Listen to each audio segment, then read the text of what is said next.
estão sendo convidados para participarem também da festinha. Então, se tem uma criança aí que veio acompanhando você, está no templo, pode liberá-las para que elas possam também participar da festa. Por favor, já pegou na mão da pessoa que está ao seu lado? Nós vamos orar juntos agora, pedindo para que Deus continue falando aos nossos corações. Fecha os teus olhos. Deus de amor e de bondade, nesta hora, Senhor, nós estamos gratos a Ti por tudo que o Senhor tem falado aos nossos corações. Deus, o nosso coração está muito alegre, Deus, porque um dia o Senhor abriu os seus braços na cruz do Calvário. Isso significa para nós liberdade, Senhor. Estamos livres das nossas dívidas, da nossa culpa por causa do Teu sacrifício, Senhor. Deus, o lugar era nosso na cruz do Calvário, porque o Senhor não tem nenhum erro, nenhum pecado. Nós merecíamos estar lá, mas o Senhor tomou o nosso lugar, demonstrando um amor extraordinário. Nós te agradecemos por isso, Senhor. Nosso coração está aberto, Pai. Te pedimos, continua falando conosco através da Tua palavra. Usa mais uma vez o Teu servo, Senhor, para falar aos nossos corações, transmitindo aquilo que o Senhor tem a nos dizer. Nós estamos ansiosos para ouvir a Tua voz. Em nome de Jesus. Amém e amém. Pode ligar as lâmpadas na nave do templo. Nosso irmão Samuel com a palavra. Meus irmãos, a paz do Senhor. Paz do Senhor, irmãos. É bom nós estarmos na casa de Deus, estarmos na presença do nosso Pai Celestial. É um dia tão especial quanto esse, quando nós celebramos a morte e ressurreição de Jesus, que entregou a sua vida por nós na cruz do Calvário. E nós somos gratos a Deus, porque Deus não desistiu de nós. Amém? Lucas, capítulo de número 22, verso 42, para a nossa meditação. Abra sua Bíblia no Evangelho do Senhor Jesus, segundo escreveu Lucas, capítulo de número 22, verso 42. Assim que você localizar, observe se alguém que está perto de você não possui a Bíblia Sagrada, e você aproxime-se dele para compartilhar a palavra de Deus. E muito grato por esta oportunidade que Deus me concede, ao nosso pastor e toda a liderança das crianças, que me fizeram o convite para ministrar a palavra de Deus. Lucas, capítulo de número 22, verso 42, diz assim a palavra de Deus, dizendo: Pai, se queres, passa de mim este cálice. Todavia, não se faça a minha vontade, mas a tua. Vou ler mais uma vez, dizendo: Pai, se queres, passa de mim este cálice. Todavia, não se faça a minha vontade, mas a tua. Amém, queridos? Podemos assentar e preste atenção para nós entendermos que Deus quer falar conosco nesta noite. Meus irmãos, quero transmitir um pensamento bíblico baseado nesse texto para os irmãos sobre o projeto salvação, sobre o projeto de Deus em resgatar o homem para Ele. O fato, irmãos, é que o homem pecou e se distanciou de Deus com o seu pecado.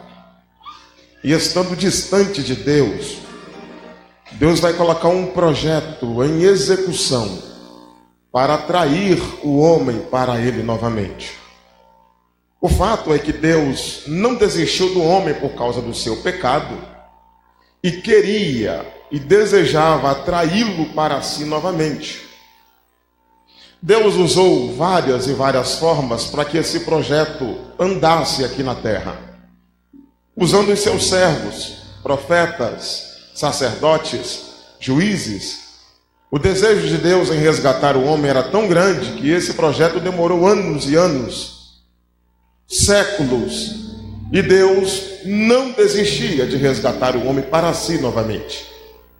O fato, irmãos, é que depois de tantas e tantas tentativas, do projeto estar em andamento há tanto tempo, e vir a presença de Deus, tantos homens, mas com o decorrer do tempo se mostravam incapazes, Deus vai fazer com que seu filho venha a este mundo para experimentar as nossas dores, nossas falhas, nossas misérias.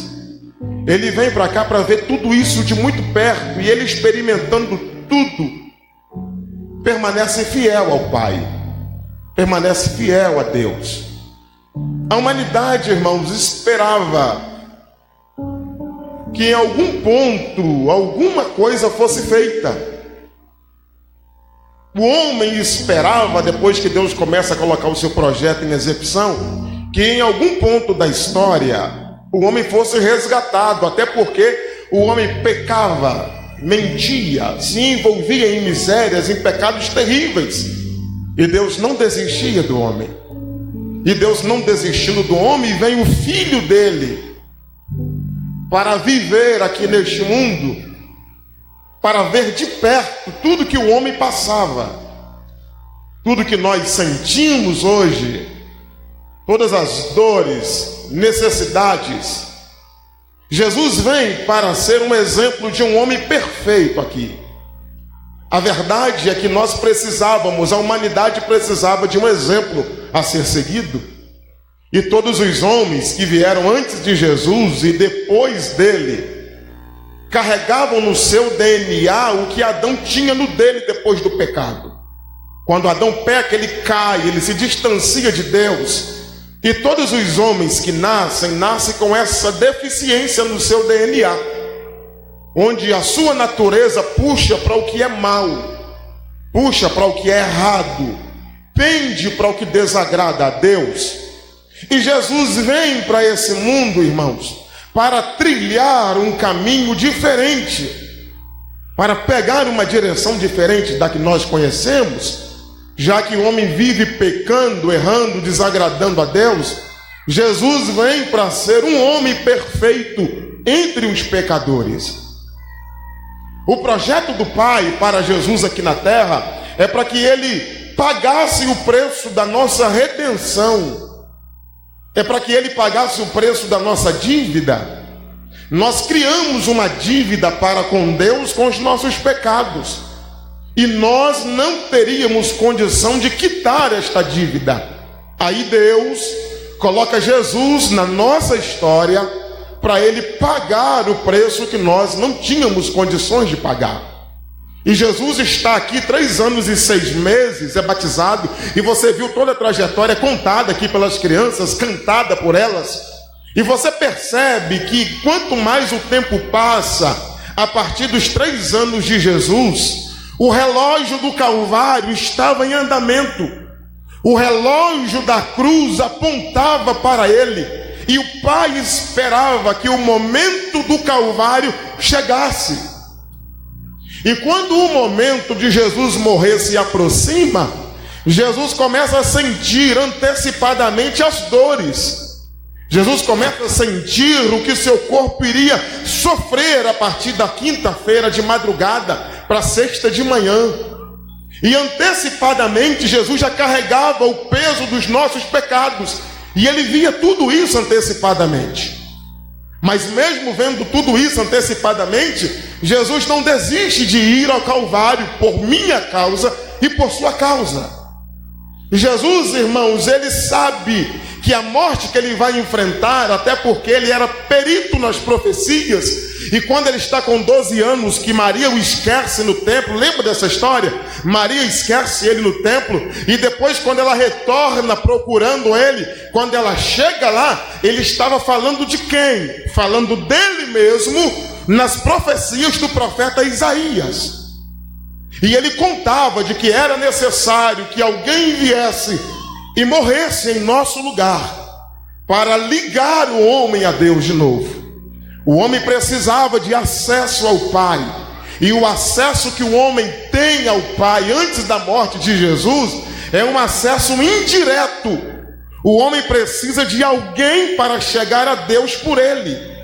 O homem precisa de alguém para falar com Deus a seu respeito. E todas as vezes que um homem cometia um pecado, ele levava um animal ao sumo sacerdote e ele sacrificava e oferecia a Deus. E aquele sangue cobria o pecado, propiciava, e Deus gostava daquilo e deixava e perdoava. Porém, Deus decidiu mudar isso e fazer com que essa história fosse diferente. E agora Jesus está muito perto da cruz. Depois de cear, depois de instituir a Páscoa, ele está muito perto do Calvário. E ele chama os seus discípulos na madrugada e diz: vamos orar comigo? Vamos ao jardim, no Monte das Oliveiras, porque eu quero orar um pouco. E Jesus parte para o Getsêmani.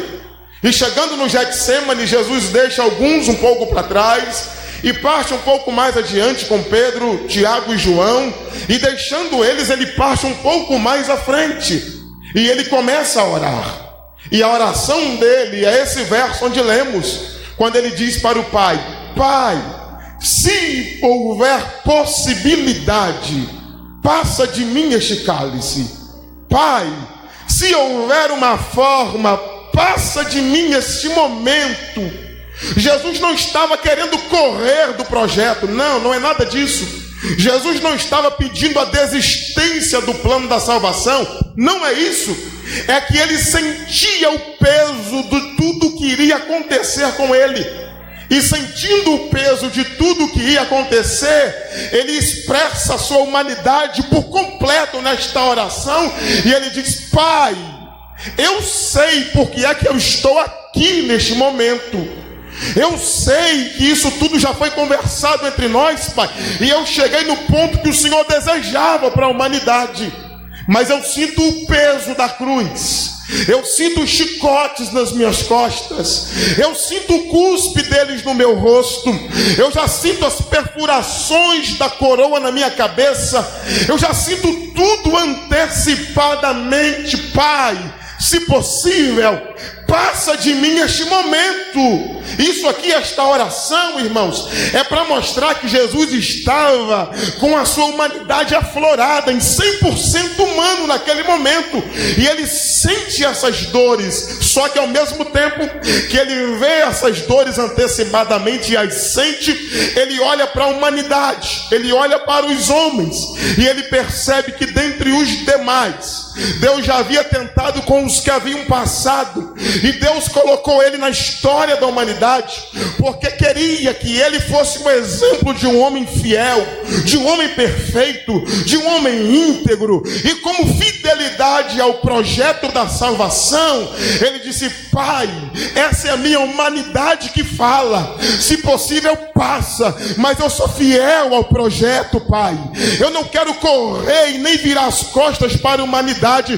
Faz o seguinte: que seja feita a sua vontade, que seja executado o seu projeto, que ande aqui na terra o que o Senhor quer, e que eu faça a tua vontade e não a minha. Quando Jesus clama desta forma, quando ele se expressa desse jeito, a agonia dele, escute isso aqui, irmãos, a agonia dele é tão grande, mas tão grande, que ele começa a suar gotas de sangue, e sangue sai do lugar do suor nos seus poros, e ele está sentindo tudo que está acontecendo, ele está vendo tudo. E no mundo espiritual, a expectativa com aquele momento era muito grande. Por quê? Porque tanto o diabo esperava a desistência dele. O diabo tentou o tempo todo dizendo: eu quero que você prove que você é o filho dele, eu quero que você me dá garantias de que você é o filho de Deus, eu quero que você me mostre que você é o filho dele, eu quero reconhecer a sua paternidade, mas eu quero provas. E Jesus não precisava provar, mas quando ele chega no Getsêmani, que ele está vendo a história da humanidade nas suas mãos, no mundo espiritual tem uma guerra acontecendo. Por quê? Porque o diabo não queria que Jesus chegasse na cruz do Calvário. O diabo não queria que Jesus chegasse lá em cima. Ele não queria que Jesus morresse em nosso lugar. Então o desejo dele é: se ele desistir, eu venço. Se ele desistir, eu avanço no meu projeto. Se ele desistir, eu vou triunfar mais um pouco. Aí Jesus termina a oração dizendo: Pai, que não seja feita a minha vontade, mas seja feita a tua. Ele está dizendo no mundo espiritual: Pai, eu não vou desistir da humanidade, eu não vou desistir do projeto. Levante a sua mão e receba esta palavra. Você só está aqui porque Jesus não desistiu da sua vida. Quando ele termina esta oração, quando ele termina este momento, que ele vai saindo do jardim, irmãos, vem Judas com os soldados romanos. Judas chega perto dele para identificar. Judas dá um beijo no rosto dele. E dando um beijo no seu rosto, Judas identificava: esse aqui é Jesus. E os soldados o pegam, e acontece aquele alvoroço de Pedro não querendo deixar Jesus ser preso. E Jesus falou: Pedro, para. Pedro corta a orelha do auxiliar do sumo sacerdote, e Jesus a restaura. Jesus está indo para a cruz, mas ele não deixou de fazer esse milagre dentro do jardim. E partindo, irmãos, ele sai dali e vai ser julgado, tanto pelo Sinédrio, vai ser julgado por Herodes, vai ser julgado por Pilatos. A sua morte está se aproximando, a madrugada está correndo, e Jesus está sendo julgado, e vai para um lugar e vai para o outro. São 6 trajetórias que Jesus percorre, não vai e volta, não vai e volta. Eu quero dar uma ênfase ao julgamento de Jesus diante de Herodes. Quando Jesus chegou na casa de Herodes, no palácio dele, onde Herodes dominava, onde ele mandava, quando Jesus chegou diante dele, escute-se, irmãos, quando Jesus chegou diante de Herodes, Pilatos já havia falado: olha, eu não acho mal nenhum nesse homem, ele é perfeito, não há pecado nele. Os sumos sacerdotes, tanto Anás e Caifás, sacerdote e sumo sacerdote, diziam: olha, esse homem aí tem que morrer, porque ele é um blasfemo, ele é um pecador. E quando Jesus chegou diante de Herodes, Herodes olhou para ele e falou: escute isso aqui. Herodes olhou para Jesus e falou: se você quiser ser liberto agora, faça pelo menos um milagre para que eu veja. Olha o que Herodes pede a Jesus, irmãos. Se você quer ser liberto agora e não quer morrer, faça um milagre agora, que eu vou libertar você. 3 anos e 6 meses passam na mente de Jesus. E Jesus vê paralítico andando, cego abrindo a visão. Jesus vê mortos ressuscitando. Jesus vê o homem da mão mirrada com a mão sendo restaurada. Jesus vê tudo isso no mesmo instante. Só que Jesus, irmãos, poderia realizar um milagre ali, e Herodes ia dizer: olha, nesta jurisdição ninguém mata este homem.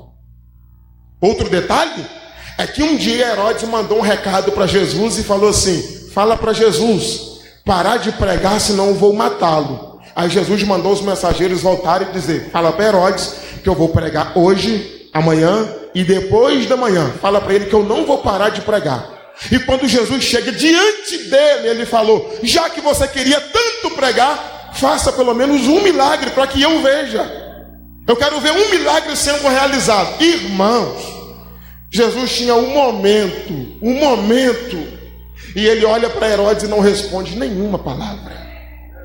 O que ele mais gostava de fazer nos 3 anos e 6 meses, ele teve que deixar de fazer. Sabe por causa de quem? De você. Sabe por causa de quem? Da sua vida. Jesus, por onde passava, alguém gritava: filho de Davi. Ele dizia: traga o que você quer. Quero ver, veja. O que você quer? Eu quero ser curado, seja. Você é cego, veja agora. Quer andar? Ande. Os seus pecados estão perdoados. Mas quando era para o negócio ficou mais sério, e a minha salvação e a sua estavam em jogo, ele olhou para Herodes e ficou quietinho. Talvez no interior dele ele desejava fazer alguma coisa, mas ele havia acabado de falar com o pai: eu vou fazer o que o Senhor quer a partir de agora. E o que o Senhor quer é o meu silêncio. E Paulo escreveu que como ovelha muda ele seria levada e seria entregue para ser morto por meu lugar e seu lugar. Então Jesus, tendo a oportunidade de fazer um milagre, ele ficou quieto. Oh, glória a Deus por isso. Muito obrigado por isso, Jesus. Oh, glória. Jesus tinha esta oportunidade, era fazer um milagre. Herodes ia mandar um recado para Anás, para Caifás, para Pilatos, ia dizer: ninguém mata este homem, ninguém acaba com ele. Aí Jesus ficou quietinho. Já que você não quer realizar um milagre, eu vou deixar fazer com você o que quiser, mesmo que eu não estou vendo pecado em você. Eu não estou vendo nenhum pecado, mas já que você não quer, não tem problema. Tadinho de Herodes. Herodes não via como Isaías viu. Herodes falou: eu não estou vendo nenhum pecado. Ali ele já estava carregando o peso da humanidade em cima dele. E Herodes olhava e dizia: eu não estou vendo nenhum pecado. Aí entra aquela canção: por fora você via a estrutura, e por dentro ele já carregava o meu peso, o seu peso, o peso dos nossos pecados. E mesmo tendo a oportunidade de sair de debaixo desse peso, ele disse: eu não vou fazer nada, eu vou ficar quieto. Ficando quieto, vai ser liberado para ele ser injustiçado diante dos soldados, porque os soldados vão vir com muita sede nele. Eles vão vir para acabar com ele. Eles vão vir para destruí-lo. Eles vão vir para arruinar. Eles vão vir para fragilizar o seu corpo. Eles virão com a intenção de humilhá-lo e destruí-lo. E Pilatos havia deixado esta palavra: vai, surre-o bastante, mas não mate-o. Pilatos disse isso.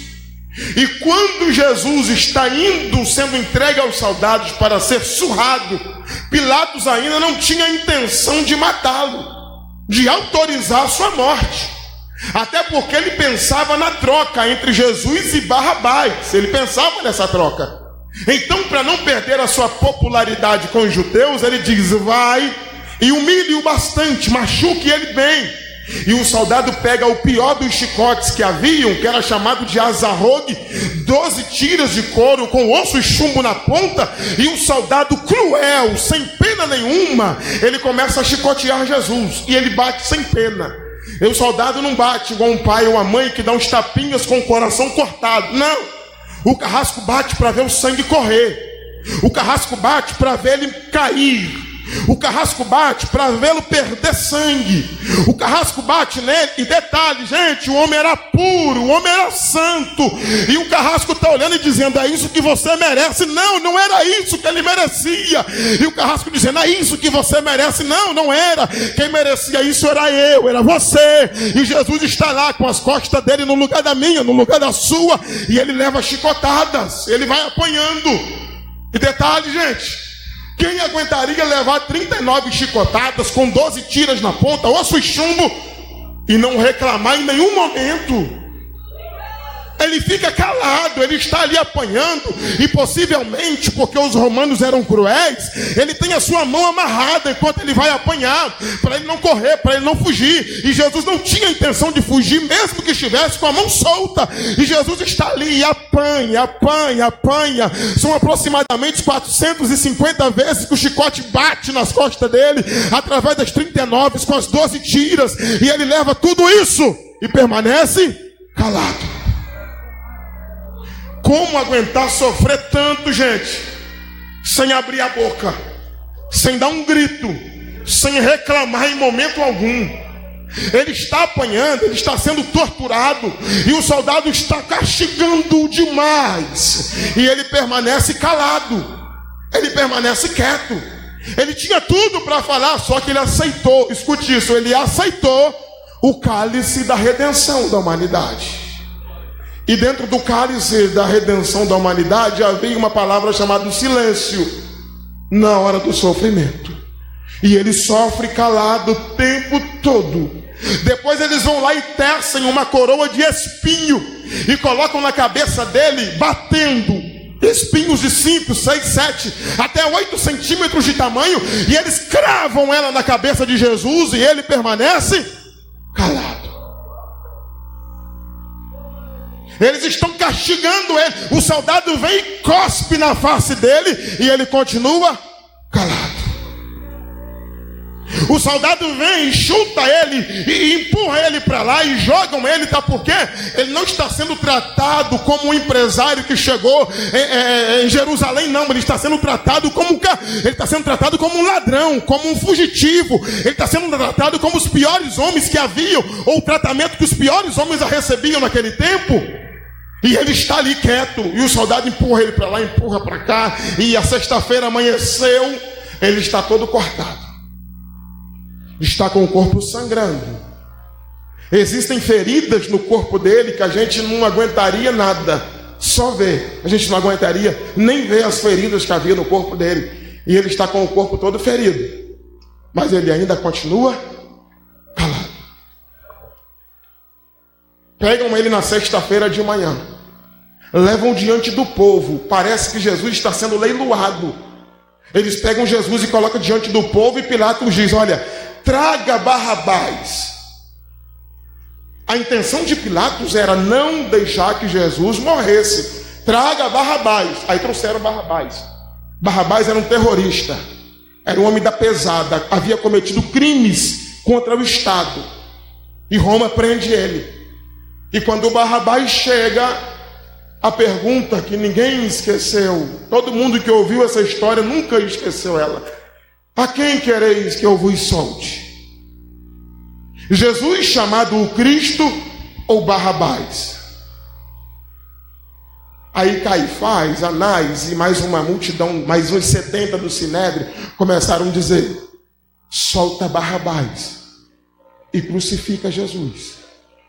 Solta Barrabás e crucifica Jesus. Escute, Pilatos leva um susto quando ele ouve o clamor da massa. Solta quem? Barrabás. Ele faz a pergunta de novo: a quem quereis que eu vos solte? Jesus chamado o Cristo ou Barrabás? E a multidão inflamada gritava: solta Barrabás. E Jesus: crucifica-o. Pilatos pede água, pede para lavar a mão para o sangue não cair sobre a cabeça dele, e fica apavorado com aquele comportamento do povo, porque ele não entendia nada do projeto, ele não entendia nada do que significava salvação, ele nem sabia que projeto é esse que estava em andamento na vida de Jesus, e ele fica apavorado com aquilo, e ele libera Jesus para ser crucificado. Quando Jesus sai na sexta-feira de manhã com a cruz nas costas, escute isso, ele sai na sexta-feira de manhã com a cruz nas costas, caminhando em direção ao Gólgota, de onde ele estava até o alto do monte, no máximo 1 quilômetro, aproximadamente 1 quilômetro, segundo alguns 800 metros, 900 metros, 1 quilômetro, e Jesus vai percorrer este caminho carregando a cruz fragilizado. Jesus vai percorrer este caminho totalmente, com o seu corpo todo arrebentado, até porque eles não estavam tratando-o com facilidade. E ao invés de ajudá-lo, eles colocam a cruz dele nas suas próprias costas, e ele vai sair carregando a sua cruz. E quando ele sai carregando a cruz, a cidade está alvoroçada do lado de fora. As mulheres de Jerusalém, minhas queridas, mulheres naquele dia começaram a chorar. As mulheres começaram a bater no peito e diziam: o que será de nós? Ele já foi. Estão matando o homem mais santo, mais puro, o homem perfeito. Esse homem só ajudou os outros. O que esse homem fez? E Lucas chegou a escrever que as crianças que estavam no colo balançavam a cabeça em sinal de reprovação ao que haviam feito com ele. E ele vem carregando a cruz nas costas. E depois de muito tempo calado, depois de um bom tempo em silêncio, quando ele vê as mulheres chorando, as mulheres batendo no peito, as crianças meneando a cabeça, ele olha para o lado das mulheres, e ele caminhando, e a multidão apertando em volta, e ele olha para elas, irmãos, e olha como Jesus é. Ele olha para as mulheres e diz: ó filhas de Jerusalém, não fiquem chorando por minha causa, não. Não fique chorando pelo que está acontecendo comigo, não. O que ele está dizendo para elas? Vocês não fazem ideia do que está acontecendo comigo. Poderia estar acontecendo com o marido de vocês, ou com o filho de vocês. Mas aprove o Pai que eu viesse aqui para pegar essa cruz, carregar esses cortes, carregar o cuspe na face e a coroa na cabeça. Para quê? E fique tranquilo, eu estou carregando fazendo isso é por causa de vocês, e não chore por minha causa. Sabe por que ele fala assim? Porque ele já enxergava o domingo de manhã e a pedra sendo removida. Oh glória! Jesus olha para eles e fala: vocês não estão vendo o que eu consigo ver agora. Se eu vejo perdão para vocês, eu vejo a cura da alma de vocês, eu vejo a libertação da humanidade, mas além disso, eu já me vejo ressuscitando no terceiro dia. É por isso que ele tem força para continuar.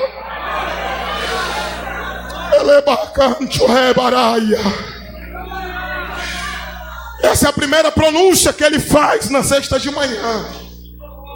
Não fiquem chorando por minha causa, chorem por vossa causa. Quando ele chega no alto da cruz do Calvário, quando ele chega lá no Calvário e o prendem na cruz, os pregos tinham de 12 a 18 centímetros cada prego. E ele vai ser pregado na cruz. Quando é pregado na cruz e coloca a cruz de pé, 2 minutos depois ele não morre não, 3 minutos depois ele não morre não. Ele fica 6 horas vivo, pendurado na cruz, 6 horas. E durante as 6 horas ele pronunciou, ou ele fez 7 pronunciamentos enquanto ele estava pendurado. A partir das 9 até as 3 horas da tarde ele está pendurado na cruz. De 9 ao meio-dia o sol brilha, tudo normal. De meio-dia até as 3 houve trevas, densas trevas. O sol deixou de brilhar, o vento parou de correr, as nuvens se tornaram coisas escuras. A natureza está sentindo a ausência da luz do mundo também. E Jesus está ali pendurado desde as 9 horas da manhã. E a primeira coisa que ele fala, gente, quando ele está pendurado, ele olha para o céu e diz: Pai, perdoa-os. Pai, perdoa-os. Sabe o que ele está dizendo para o Pai? Ô Pai, chegou a hora do perdão para a humanidade e para esses aqui que fazem o que não sabem também. Ô Pai, lembra que um dia nós conversamos sobre esse momento? Então, Pai, chegou o momento. Libera o perdão para a humanidade, Pai. Perdoa eles, Pai. Jesus, quando está pendurado na cruz, pingando sangue, todo torturado, o corpo dele fragilizado, você acha que ele está pensando em quem? Quando ele foi pendurado lá, está pensando nele? Não. Ele está pensando em você. Que ele pede: Pai, perdoa-os. Libera o perdão para eles.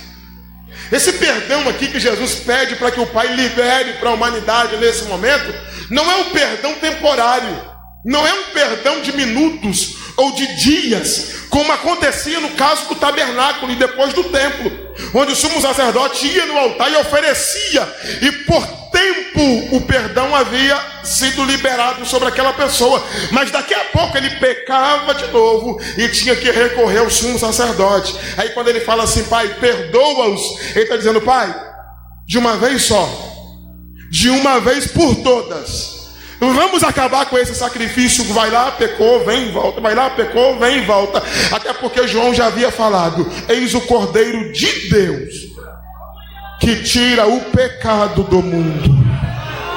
João já havia falado de um perdão, além do perdão temporário, aquele perdão que eles iam lá, ofereciam sacrifício e daqui a pouco pecou de novo, tinha que pegar um outro animal e vir de novo, e pecou de novo e vinha de novo, e pecou ali, tinha que voltar de novo. Jesus falou: Pai, vamos liberar um perdão diferente para eles, e todas as vezes que eles pecarem, é só eles lembrar da cruz onde eu estou pendurado, que o perdão será liberado sobre a vida deles. Estenda sua mão e segura esta palavra. O perdão de Deus para a sua vida não é um perdão temporário, não é um perdão de segundos. O perdão dele vai tão além do que você imagina, que você pode pecar agora e ser perdoado também agora, aí sentado. Por quê?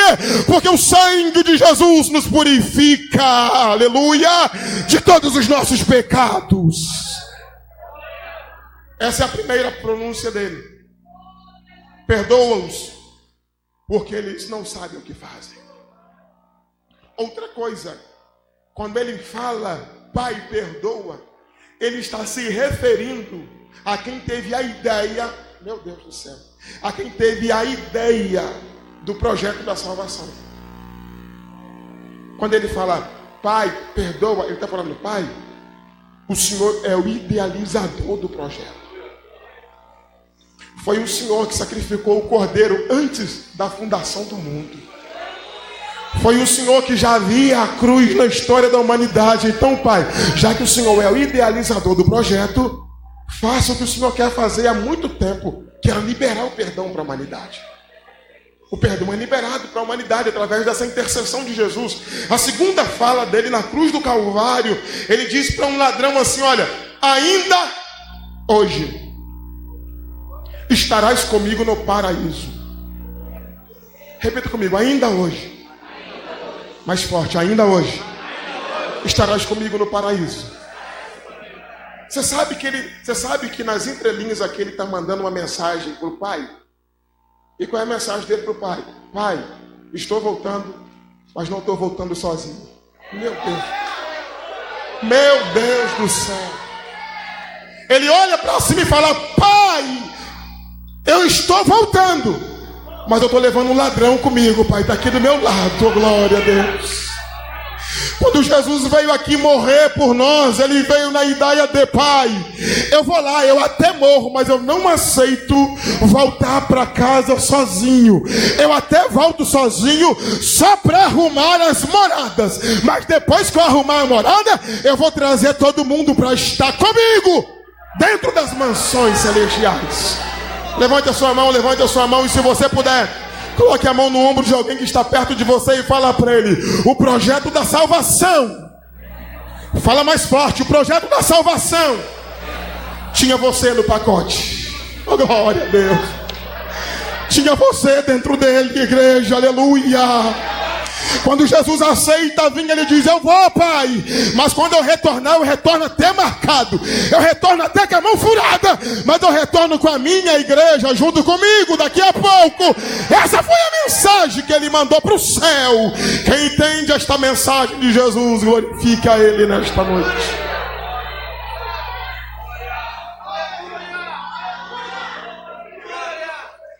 Segunda coisa, irmãos, Jesus, quando diz, ainda hoje estará comigo no paraíso. Irmãos, eu tenho que resumir para terminar. Ainda hoje estará comigo no paraíso. Ele está dizendo para nós, para o Pai, ele diz, volto acompanhado. E para nós, ele se mostra um rei que se preocupa com os miseráveis. Se para o Pai ele diz, eu volto acompanhado, para a humanidade, quando ele diz, ainda hoje estarás comigo no paraíso, ele diz, eu sou um rei. Você falou a verdade, a mais pura verdade. Lembra de mim quando entras no teu reino. Mas quando ele diz, ainda hoje estarás comigo, ele está dizendo, eu sou um rei que me preocupo com os miseráveis. Era um ladrão, discriminado pela sociedade, mas Jesus falou, fica tranquilo, que você vai chegar comigo. Tem pessoas que estão em nosso meio aqui, que se não chegasse com Jesus aqui, talvez nem da porta ele poderia passar. Tem pessoas que estão no culto desta noite, que se ele não chegasse aqui com Jesus, talvez ele estaria em qualquer outro lugar, menos aqui. Mas graças a Deus, que Jesus é um rei que se preocupou com o miserável igual eu. E Paulo disse que ele era o mais miserável entre os homens, mas o sangue de Jesus havia vertido na cruz do Calvário por causa dele também. Então Jesus é um rei que se preocupou com os miseráveis. Terceira pronúncia dele na cruz. Ele olha para Maria, olha para João e olha para Maria e diz, olha mulher, a partir de hoje esse é seu filho. Ô meu amigo, a partir de hoje essa é a sua mãe. Quando ele fala desta forma para Maria, ele está mostrando proteção para ela. A morte de Jesus trouxe proteção para a minha vida e para a sua vida. Até porque o diabo pode vir arruinando de todo e qualquer lugar. Quando ele chega na porta da sua casa, ele respeita o sangue de Jesus na porta. O diabo pode vir arruinando tudo. Quando ele vê o sangue de Jesus, ele percebe que o sangue de Jesus tem proteção sobre a sua vida. Quantos estão debaixo do sangue do Cordeiro aqui nesta noite? Talvez venha um mal, venha 1000, caia 1000 de um lado, 10.000 de outro, mas se o sangue estiver sobre a sua vida, você não será atingido nesta noite. Próximo, irmãos. Meu Deus, por que é que o Senhor me desamparou? Olha o que ele fala. Por que agora ele mudou a expressão aqui? Lá na primeira fala, ele fala o que para Deus? Pai. Agora ele fala Deus. Na primeira pronúncia ele falou Pai. Agora ele chama de Deus. A primeira vez ele falou o quê? Pai. Na segunda ele falou Deus. Na primeira ele fala como filho. Nessa aqui ele fala como servo. Meu Deus do céu. Na primeira ele fala, o Senhor é meu Pai. Aqui na terceira, quando ele fala Deus meu, ele está olhando, eu estou aqui porque eu sou seu servo. E outra coisa, ele está mostrando, Pai, o Senhor é quem me segura, o Senhor é quem me controla, é o Senhor quem me ajuda, e eu sou seu servo, eu estou aqui, e eu sinto a falta do meu Senhor comigo aqui agora. Porque ele olha para cima e ele vê o Pai de costas para ele. E ele diz, eu sou seu servo, o que é que eu estou fazendo de errado? Que eu olho para aí, o Senhor está de costas para mim. É que Deus, irmão, sentia tanto, mas tanto, por Jesus estar pendurado na cruz do Calvário, que ele olhava para o outro lado, e olhando para o outro lado, ele já via no domingo de manhã, Deus virou aquelas costas dele, porque a sexta-feira provoca agonia nele, mas o domingo de manhã mostra que ele é todo poderoso, e que ele tem o controle de todas as coisas.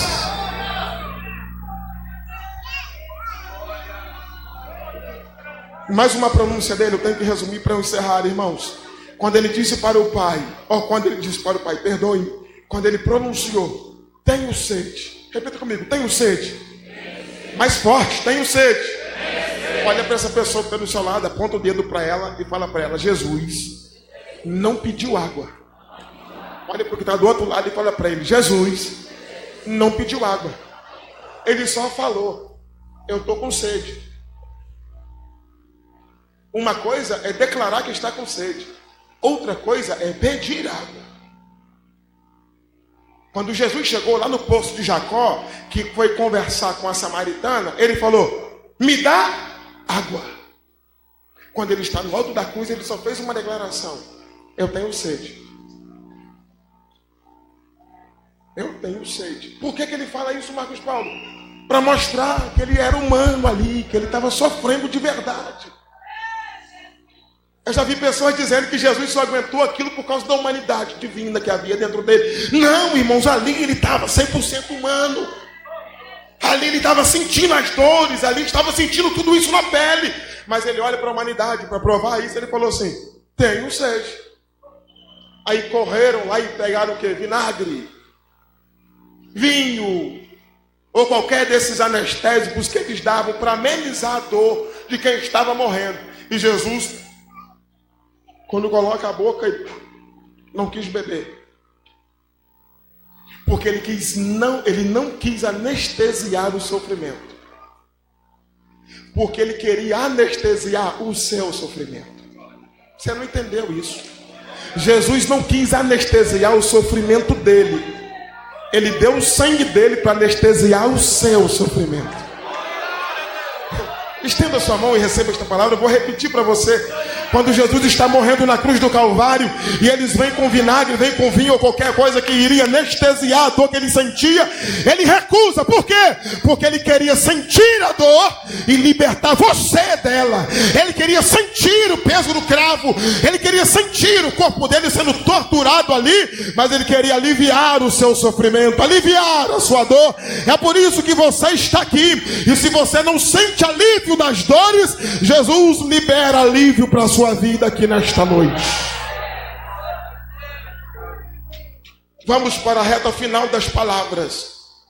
E qual foi a reta final das palavras? Quando ele olhou para cima e disse, está consumado. Meu Deus, irmãos, que palavra poderosa Jesus pronuncia na cruz. está consumado. Dentro da cultura judaica, ou dentro da cultura grega, ou dentro do que os romanos pensavam, essa palavra era usada em uma condição. E qual a condição que se usava esta palavra? Quando alguém tinha uma dívida, quando alguém devia, e depois de ser cobrado pelo credor algumas vezes não tinha condição de pagar, e quando ele ia lá e pagava, no recibo que ele levava, Oséias, ia escrito tetelestai, que é o está consumado, ou dívida paga. Quando Jesus está pendurado na cruz do Calvário, Paulo escreveu que ele pega a cédula que era contra nós e rasga ela no alto do Calvário. E quando é que essa cédula foi rasgada? Quando ele pegou a dívida da humanidade, colocou tudo na conta dele e disse, está pago. Aí ele pega a dívida e rasga ela na mesma hora. Olha para essa pessoa que está do seu lado e fala para ele aí, você não deve nada. Até porque Jesus já pagou a sua dívida. Você não deve mais nada a Deus, até porque o sangue de Jesus te purificou dos seus pecados. A maior preocupação de Jesus não era que você chegasse aqui andando, mas é que a sua alma fosse liberta. A maior preocupação de Jesus quando ele realizava um milagre não era levanta e anda. Primeiro ele falava, os seus pecados estão perdoados. E quando ele grita, está consumado, ele está dizendo não para uma, não para duas, não para 3 pessoas. Ele está dizendo para a humanidade em peso que todos os nossos pecados estavam pagos pelo sangue dele na cruz do Calvário. Você está livre, porque o sangue de Jesus libertou você na cruz do Calvário. A última palavra: em tuas mãos entrego o meu espírito. Em suas mãos eu entrego o meu espírito. Sabe o que Jesus está fazendo aqui, presbítero Jonas? Ele está abrindo a porta da eternidade para a humanidade ir atrás dele. Porque isso não havia acontecido desta forma ainda. Ele olha para o Pai e fala, em suas mãos eu entrego o meu espírito. É a janela da eternidade sendo aberta para nós. Jesus já abriu a janela da eternidade para nós. Eu não sei se você está atento nisso, mas Jesus já está preparando um lugar para você. Eu não sei se você entende esta palavra, mas ele faz, segura meu espírito, me segura, Pai. Até porque ele já via o domingo de manhã e ele voltando. E quando ele morre no alto da cruz do Calvário, e acompanhado do grito do está consumado, a Bíblia é muito clara quando ela diz que o véu do templo, que tinha 18 metros de altura, 10 centímetros de espessura e 9 metros de largura, se rasga de cima a baixo na mesma hora. Escute isso, se o véu do templo se rasgou, escute isso, o véu do templo para se rasgar precisava de no mínimo uma junta de boi com correntes agarradas nele para rasgar ele. E detalhe, se o homem rasgasse o véu, o homem iria rasgar ele de baixo para cima, mas como o projeto da salvação é do Pai, ele falou, filho, fica tranquilo, porque eu já estou abrindo a porta da eternidade. Quando ele abre o véu para nós, para a igreja, levante a sua mão e fique de pé nesta noite, em nome de Jesus, segura esta palavra. Jesus já rasgou o véu. Você que não podia, agora pode. Você que não sentia, agora pode sentir. Você que não podia vir, agora pode vir. Por quê? Porque o véu do templo está rasgado, e quando o véu se rasga, você pode entrar onde a presença de Deus está. Quando o véu se rasga, é a eternidade sendo aberta para os mortais. Quando o véu do templo se rasga, é a eternidade sendo aberta para os homens. Eu não sei como está a sua vida, mas o caminho da eternidade já foi aberto por Jesus na cruz do Calvário. Para eu encerrar esta palavra, eu quero terminar com um convite mais especial desta noite. Eu quero terminar com um convite mais especial. Será que temos alguém que deseja entregar sua vida para o Redentor da humanidade nesta noite? Será que nós temos alguém que, ouvindo esta palavra, ouviu essas canções lindas que foram cantadas e percebe que esse projeto incluía você e a sua casa? Será que temos alguém que deseja entregar sua vida para Jesus nesta noite? Quando Jesus morreu no meu e no seu lugar, Paulo escreveu muito claro, Romanos capítulo 5, verso 8, que nós ainda éramos pecadores, mas mesmo assim ele morreu por nós. Será que nós temos alguém que deseja entregar sua vida para Jesus nesta noite? Observe a sua direita, a sua esquerda. Se tem alguém, faça um convite para ele. Pergunta para ele se ele quer entregar a vida para Jesus. E se ele quiser, vem aqui à frente com ele. Acompanhe-o, porque Jesus chama essas pessoas para a presença dele nesta noite. Será que temos alguém? Pergunto só mais essa vez. Temos alguém que deseja entregar sua vida para Jesus? Dê um sinal com uma de suas mãos onde você estiver. Nós estaremos orando por você nesta noite. Não temos ninguém? Curve a sua cabeça e vamos orar juntos. Pai da eternidade, Príncipe da paz, Cordeiro de Deus, muito obrigado pela sua morte na cruz do Calvário. E depois de haver passado pela morte, o Senhor reina hoje aí nos céus. O Senhor está sentado no seu trono de glória. E nós te glorificamos porque o Senhor não desistiu de minha vida, não desistiu de nossas vidas. Eu rendo glória e graça ao teu nome porque o Senhor levou o projeto da salvação adiante, morrendo por nós na cruz do Calvário. Muito obrigado, Senhor, porque o Senhor não desistiu de nós. E nós glorificamos o teu nome nesta noite porque o Senhor não permaneceu vivo. O Senhor ressuscitou para a glória e honra do nome do Pai. Muito obrigado, Deus, por esse projeto lindo, perfeito, que não poderia ser escrito por homem algum, mas na eternidade pelo Senhor. Muito obrigado. Eu te agradeço em nome de Jesus. Amém. E amém. Acho que tem uma moça se entregando a Jesus aqui, é isso? A igreja pode glorificar a Deus por isso? A igreja pode adorar a Deus por isso nesta noite? A Bíblia diz que acontece uma festa no céu quando um pecador se arrepende. No domingo de manhã a pedra do sepulcro foi removida e ele aparece dentro do jardim. E quando Maria chega e fala, olha, eu vim buscar o meu Senhor, Maria entra no jardim para carregá-lo e ele já estava andando lá dentro. Maria entra no jardim pensando que ele estava morto, ele já estava vivo. Maria, quando entrou no jardim, pensava, eu vou ungir o corpo dele. Não! Era ele que liberou a graça sobre a vida dela. Levanta a sua mão e glorifica ele, porque obviamente, escute isso aqui, escute isso. Obviamente, para eu devolver o microfone ao Ricardo, obviamente, o ventre de Maria ficou vazio porque ele nasceu. A manjedoura ficou vazia porque ele cresceu. A cruz ficou pura porque ele morreu. E o túmulo está vazio até hoje porque ele ressuscitou. E está sentado no trono ao lado do Pai. Escute isso. O homem passa, tudo passa, mas o governo de Cristo é para sempre sobre a sua vida. Quantos podem glorificar a Deus, glorifica o nome dele.